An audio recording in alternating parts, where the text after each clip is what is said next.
안녕하세요. F5 성형외과 이영규 원장입니다. 오늘은 좀 자주 물어보시는 질문에 대해서 답변을 좀 드리도록 하겠습니다.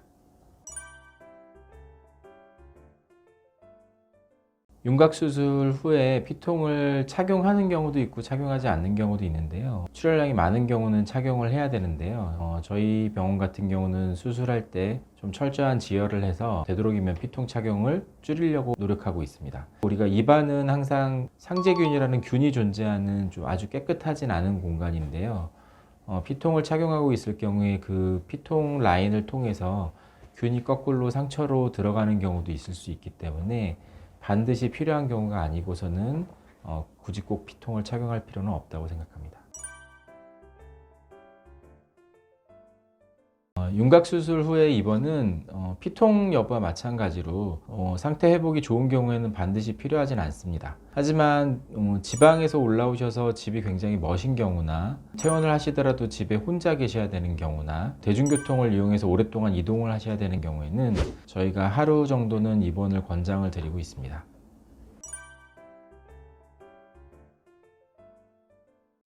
윤곽 수술할 때 봉합부에 사용되는 실은 바이크릴이라는 우리가 녹는 실을 사용을 하게 되는데요. 이 바이크릴 실은 폴리글라이콜릭 액시드라는 제품으로 만들어진 합성 제품이 되는 거고, 인체 내에서는 보통 50일에서 70일 사이에 녹아서 없어지게 됩니다. 지금 사용되는 바이크릴은 점막하고의 접착력도 좋고 마찰력도 좋기 때문에 봉합이 잘 됨과 동시에 점막 손상을 최소화시킬 수 있어서 주로 이 바이크릴 실을 사용합니다.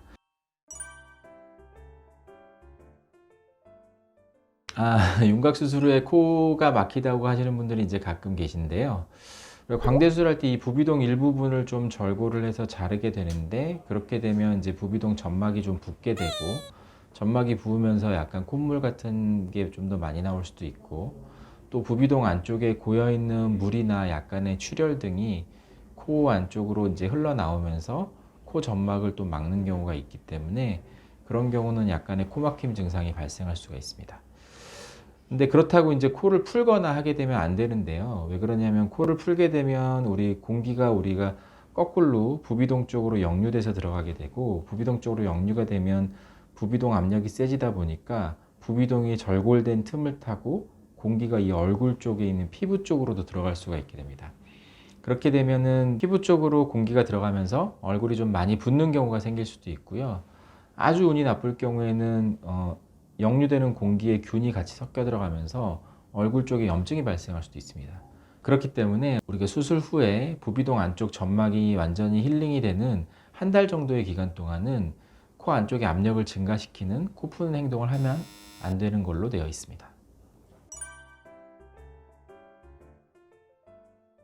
네, 수술 후 감각 이상을 호소하시는 분들이 이제 당연히 있게 되는데, 수술을 하게 될 때 우리가 이 신경들을 다치지 않게 하기 위해서 사실 신경을 좀 노출을 시키고 신경을 눈으로 직접 봐가면서 신경 주변부로 수술을 주로 진행을 하게 되는데요.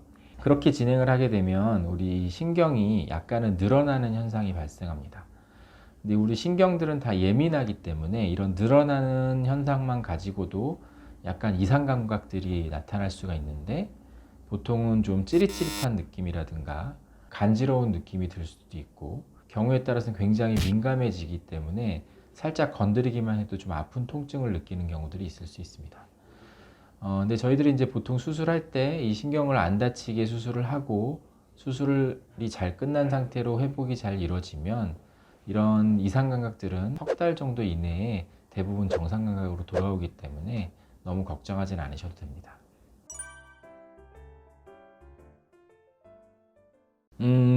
수술 부위에서 소리가 나는 원인은 여러 가지가 있을 수 있게 되는데요. 특히 우리가 수술 방법에 따라서 우리 광대의 뒤쪽 부분은 고정을 하지 않는 경우도 있게 되는데요. 뒤쪽 광대를 고정하지 않게 되면 광대뼈가 달라붙는 한 달에서 한 달 반 정도 기간 동안은 입을 움직이거나 음식을 먹을 때 광대가 조금 흔들리는 듯한 느낌이 나면서 소리가 나는 경우가 있을 수 있습니다.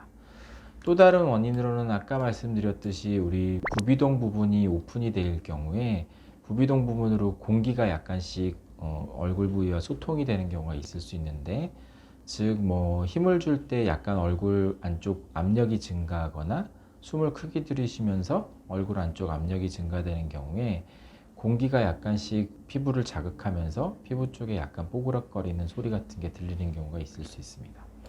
부비동 안에 점막이 다 힐링이 되고 그다음에 뼈가 유합이 되는 길더라도 한 달 반 정도 기간이 지나면 이런 소리 나는 증상들은 대부분 없어지게 되고요. 물론 그 후에도 소리가 느껴지신다는 분들이 있을 수 있는데 사실은 저희가 이제 얼굴의 움직임을 가질 때 근육의 움직임이 있을 때 우리 뼈와 근육이 마찰하는 소리가 나는 경우도 있을 수 있기 때문에 반드시 수술 때문에 나는 소리가 아닌 경우도 있어서 너무 많이 걱정하지는 않으셔도 됩니다.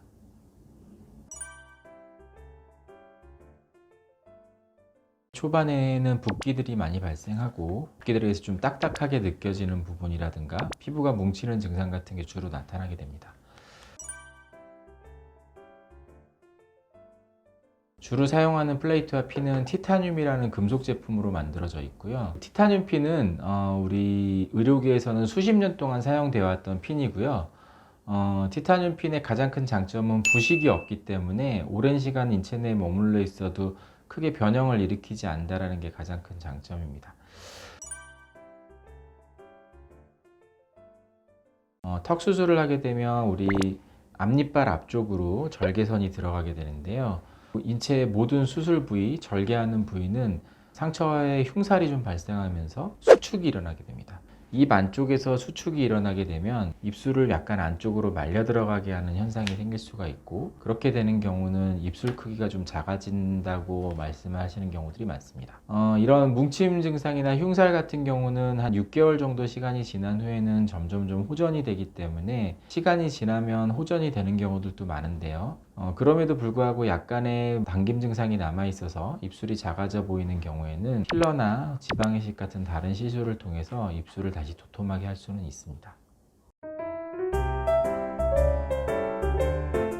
한쪽 방향으로 너무 눌려 있거나 압력이 많이 쏠리는 경우에는 뼈 모양의 변형이 올 수도 있고 자세에 따라서 아까 말씀드렸던 부비동 안에 고여있던 물이나 피 같은 게 좀 나올 수도 있기 때문에 경우에 따라 약간 코피처럼 뭐가 흘러나오는 경우가 있을 수 있어서 자세히 불편함을 호소하시는 분들이 많습니다. 하지만 이게 이제 초반에는 당연히 눌리는 증상이나 한쪽으로 쏠리는 증상을 좀 예방을 해야 되기 때문에 조금 불편하시지만 한 달에서 한 달 반 정도 기간 동안은 똑바로 누워서 주무시는 게 좋고요. 한 달 반 정도 후부터는 이제 뼈가 어느 정도 달라붙기 시작하기 때문에 아주 심한 압력이 아닌 이상은 옆으로 누워 주무시거나 자세를 좀 바꾸시는 게 크게 무리는 없습니다. 땡김이라는 가장 큰 이유는 턱 밑에 있는 탄력을 증가시켜 주기 위함이고 그 다음엔 턱선 자체를 조금 더 위로 끌어올려서 볼살 부분의 붓기도 감소시키면서 턱선도 좀 더 탄력을 증가시켜 주기 위함이 땡김이의 가장 큰 목적이 될 수 있겠습니다. 윤곽수술의 입 벌리는 운동은 사실은 수술 당일부터 시행하시는 게 가장 좋긴 합니다. 수술하고 나면 첫날은 붕대를 감아놓고 있기 때문에 입 벌리는 게 좀 힘들지만 다음날부터는 입 벌리는 연습을 곧바로 시행하실 거를 권장드리고 있습니다. 초반부터 붓기 관리를 해주시는 게 당연히 좋습니다. 병원에서도 여러 가지 장파 레이저라든가 고주파 관리라든가 이런 걸 통해서 붓기 관리들을 해드리고 있지만 요즘에는 집에서 나오는 여러 가지 피부 탄력 관련 케어 제품들이 많기 때문에 그런 제품들을 이용해서 집에서 같이 붓기 관리를 해줄수록 더 좋은 결과를 나타낼 수 있을 겁니다. 집에 있는 핫팩이나 냉팩으로 온찜질이나 냉찜질 하는 게 크게 문제는 없는데 특히 냉팩 같은 경우는 뭐 아주 차갑지 않는 이상 가벼운 손수건 같은 거 정도로 한번 감싸서 시행을 하시면 되는데요. 핫팩 같은 경우는 생각보다 온도가 굉장히 높습니다. 근데 너무 뜨거운 게 얼굴에 닿아 있어도 저희가 느낌이 없을 수도 있어요. 그래서 핫팩으로 온찜질을 할 경우에는 팔이나 다리 쪽에 우리가 감각이 괜찮은 곳에 그걸 대보고 이게 한 10분 이상 올려 있어도 내 몸에 큰 이상을 일으키지 않겠구나 할 정도의 온도만 가지고 찜질을 하시는 게 좋습니다. 수술 후에 이제 냉찜질하고 온찜질의 기간은 사실 중요하진 않고요. 이제 냉찜질을 처음에 3일간 꼭 시행해야 된다 말씀드리는 거는 붓기에 발생되는 그래프를 보면 초반 72시간 동안은 붓기가 계속 증가되는 쪽으로 갑니다. 72시간이 지나면은 약간 평행 기간이 있다가 점점 이제 가라앉게 되는데, 초반 72시간 동안 이 그래프가 올라가는 속도가 높을수록 붓기는 많이 생기게 되고, 이 속도가 낮을수록 붓기가 적게 생기게 됩니다. 초반 3일 동안은 붓기를 되도록이면 적게 생기게 하기 위해서 냉찜질을 집중적으로 해주는 기간이고요. 3일이 지난 후에도 사실은 냉찜질을 해줘야 붓기는 조금씩 더 감소가 되는 거고, 3일 후에 온찜질과 냉찜질을 좀 병행해서 시행하거나 3일 후에 온찜질을 시행하라는 이유는, 그때부터는 이제 뭉침 증상들이 생기거나 멍이 발생할 수 있기 때문에, 뭉침 증상이나 멍에는 냉찜질보다는 온찜질이 더 효과적이라서 3일 후부터는 온찜질을 좀 병행해서 시행하라고 설명을 드리고 있습니다. 수술 후의 운동은, 우리가 윤곽 수술을 얼굴을 시행했을 경우에는 사실 뭐 팔다리 쪽에 운동을 제약을 둘 이유는 없는데요. 가벼운 산책이나 뭐 이렇게 가벼운 유산소 운동들은 수술 직후에도 괜찮으시면 시행하시는 게 좋고, 특히 산책 같은 경우에는 혈액순환을 좀 빠르게 해주기 때문에 붓기 감소나 이런 측면에도 더 긍정적인 영향을 줄 수 있습니다.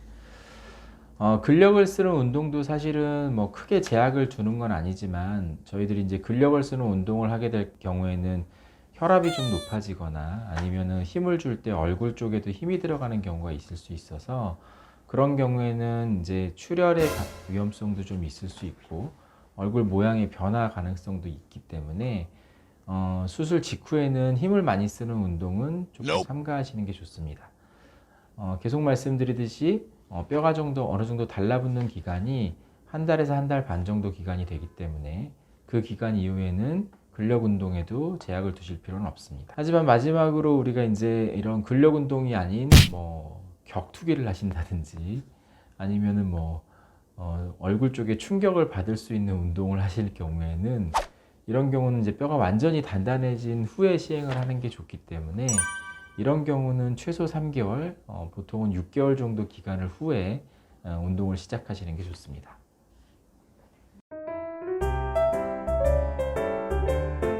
라면, 떡볶이, 김치 같은 음식들은 뭐 좀 자극적이거나 약간 뜨거운 음식일 수 있기 때문에 첫 3일은 반드시 피하시고, 3일 후부터는 좀 충분히 식혀서 드시거나 좀 작게 잘라서 드시거나 하시는 거는 크게 문제 없고요. 쌈이나 햄버거처럼 입을 크게 벌리는 음식 같은 경우는 마찬가지로 작게 잘라서는 얼마든지 드셔도 됩니다. 하지만 아직 입이 좀 무리하게 크게 벌리기 힘들 때는 처음에는 조금 자제하시는 게 좋겠죠. 견과류나 깍두기 같은 딱딱한 음식도 마찬가지로 초반에는 좀 힘이 안 들어가니까 3일 정도는 자제하시는 게 좋지만, 그 다음부터는 잘게 잘라서는 다 드셔도 되는 음식이고요. 오징어 지포 같은 좀 질긴 음식도 마찬가지로 단지 초반에 한 3일 정도만 조금 피해 주시면 크게 문제는 없을 걸로 생각됩니다. 흡연은 초반 일단 상처가 낫는 2주 정도 기간 동안은 절대 금물이고요. 2주 후에도 사실은 뼈는 아직 나아있는 상태이기 때문에 권장드리지는 않습니다. 뼈가 이제 어느 정도 힐링되는 기간인 한 달에서 한 달 반 정도까지는 자제하시는 게 좋고요. 너무 못 참으시면 이제 2주째부터는 시행이 가능하다고 생각하시면 되고, 음주 같은 경우는 많은 양을 마셨을 경우에 이렇게 몸을 좀 못 가누시는 경우가 있거나 주의사항을 못 지키게 되는 경우들이 좀 발생할 수 있기 때문에, 좀 많은 양의 음주를 하실 예정이시라면 뼈가 달라붙는 한 달에서 한 달 반 정도 기간 후부터 가능하다고 생각하시면 될 것 같습니다. 당연히 아예 안 하는 게 가장 좋습니다. 광대 수술하는 경우에 우리가 구렛나루 쪽에 조그마한 흉터만 발생하는 거기 때문에, 화장은 저희가 테이핑을 제거한 3일째부터는 얼마든지 가능하십니다. 또 이제 화장을 할 때 뭐 이렇게 얼굴에 로션을 바를 때 좀 문지르거나 뭐 쿠션을 할 때 좀 두드리는 현상이 걱정하시는 분들이 많으신데, 아까 초반에 말씀드렸듯이 우리 티타늄 핀이라는 게 이렇게 웬만한 힘으로는 우리가 변형을 만들기가 어렵습니다. 그렇기 때문에 화장하는 정도의 압력으로는 얼굴 모양의 변형이 오지 않기 때문에, 화장하실 때 뭐 얼굴을 만지는 거에 대해서는 안심하고 진행을 하셔도 됩니다. 보통은 일주일 정도는 이제 압력 변화나 이런 것들이 발생하지 않는 게 좋기 때문에 일주일 정도는 자제하시는 게 좋고, 일주일 후부터는 비행기를 탑승하시는 데는 크게 문제는 없습니다. 네, 지금까지 F5 성형외과 이영교 원장이었고요. 여러분 구독, 좋아요, 알람 설정까지 부탁드리도록 하겠습니다. 감사합니다.